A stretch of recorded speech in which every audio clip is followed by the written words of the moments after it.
Mais qu'est-ce que les poissons ont dans leur tête?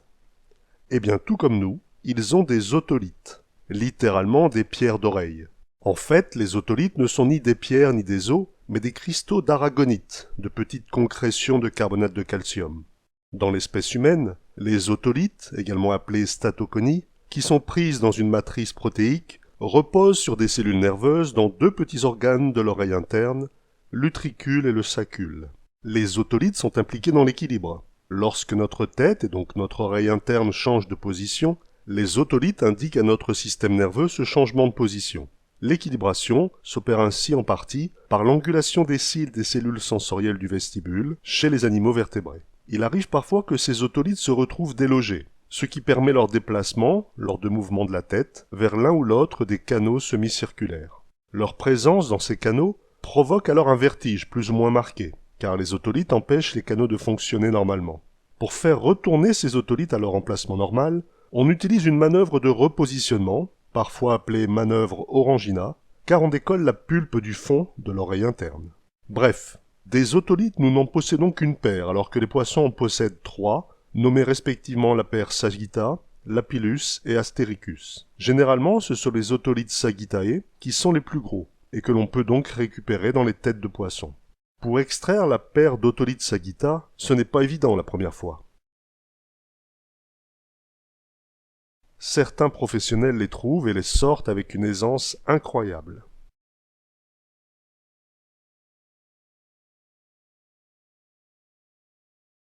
Oui, alors c'était Jean-Claude Blancpain, un adhérent de chez nous, un matelot, qui a dû arrêter de naviguer parce qu'il a des problèmes de colonne vertébrale, et qui venait ici. Alors c'est le matelot, je dirais presque brut de décoffrage, mais alors vraiment sympa.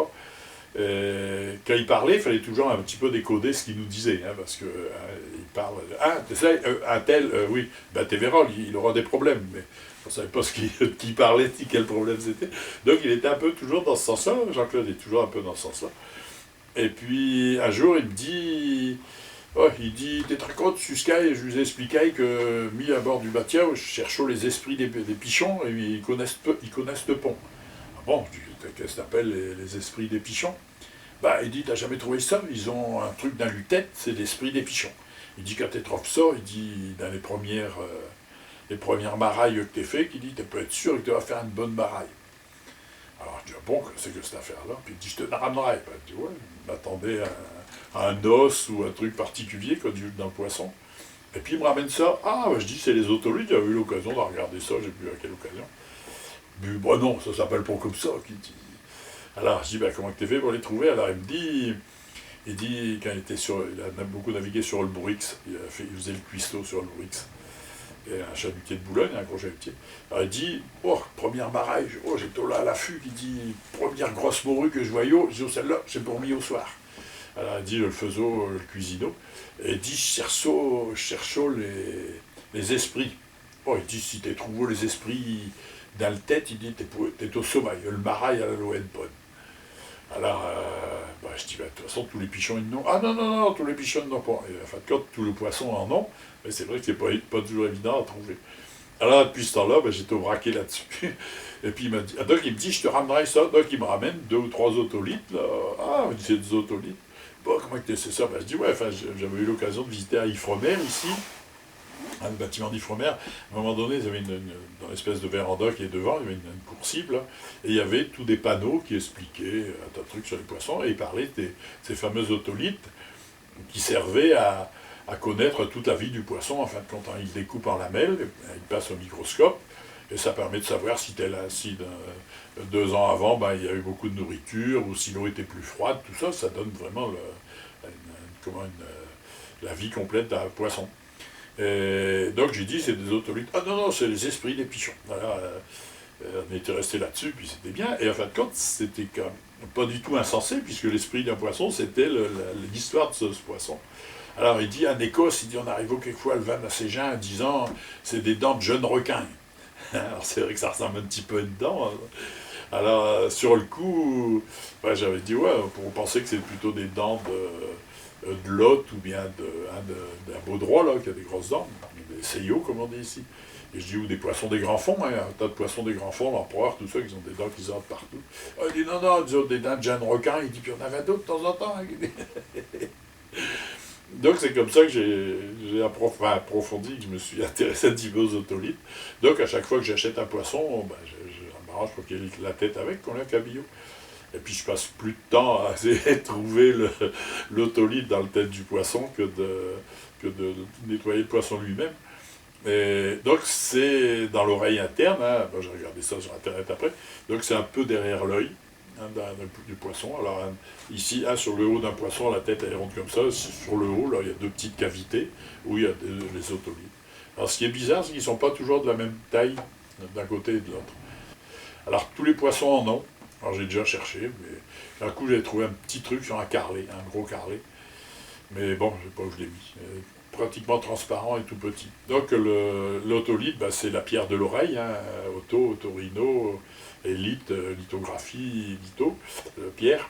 Et comment donc ça garde en mémoire effectivement toute la vie du poisson.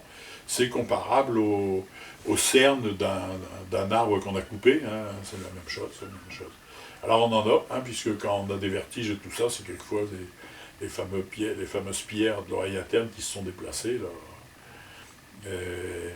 Alors ces otolithes, c'est vrai que ça surprend quand on en parle, mais je ne peux pas jouer les savants, hein, c'est parce que ça a été le fameux Jean-Claude avec ses esprits des pichons qui m'ont braqué, enfin qui m'ont branché un petit peu sur cette affaire-là. Quoi. Mais bon, c'est un truc sympathique, et puis c'est là qu'on voit que les anciens, quand ils parlaient comme lui, parce qu'ils disent, ouais, tout le monde y connaissait ça avant, hein, les esprits des pichons. C'était pas insensé, il y avait bien une base réelle dans leur truc, hein, l'esprit des pichons. Donc quand on mangeait un poisson, on prenait la tête avec, puis on cherchait l'otolithe. Il y a du sang partout, comme ça, on m'a dit, tu passes plus de temps à faire ça qu'à épluquer le pichon. Les otolithes du poisson croissent de manière continue par superposition de couches concentriques de carbonate de calcium.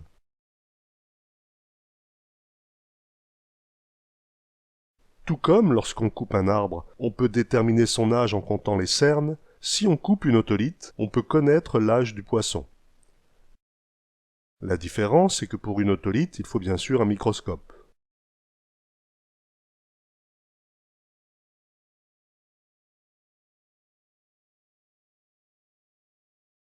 Il est également possible de déterminer d'autres informations grâce aux otolithes. Les étapes de la vie larvaire du poisson, l'état général de la population, espèce menacée ou non, les migrations, par l'étude des changements de milieu, le degré de salinité, la température de l'eau, pour mieux comprendre l'évolution d'un biotope ou retrouver un phénomène climatique particulier. L'analyse chimique des otolithes indique la température moyenne de l'eau dans laquelle le poisson a vécu. La teneur en strontium, en calcium et en zinc renseigne sur le trajet migratoire des poissons qui passent de l'eau de mer à l'eau douce.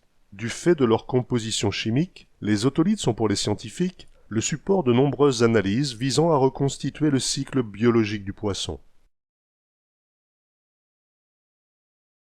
Les otolithes des poissons sont de magnifiques pièces calcifiées qui prennent des formes très diverses, remarquables et discriminantes, allongées, arrondies, contours découpés, ornés de micro-concrétions, etc. Les otolithes présentent des morphologies différentes, caractéristiques d'un genre, voire même d'une espèce de poisson.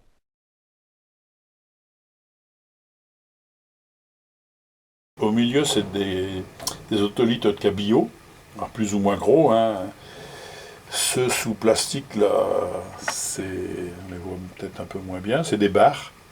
Alors, je les avais mis sous plastique en 2012. Des barres qui faisaient à peu près 500 grammes.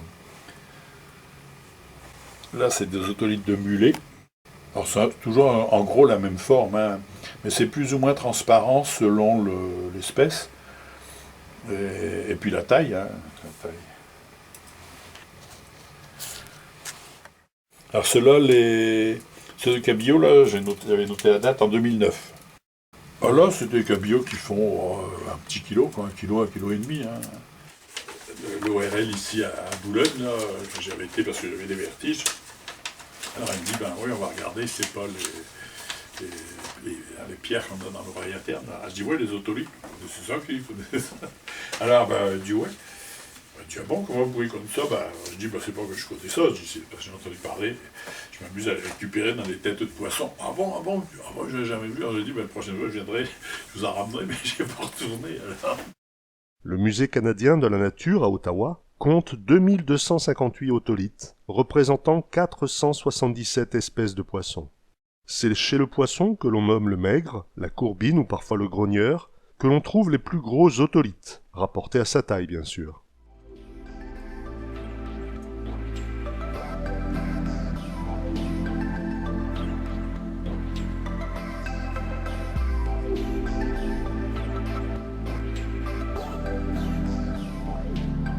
Certaines otolithes sont appelées pierres de chance au Canada.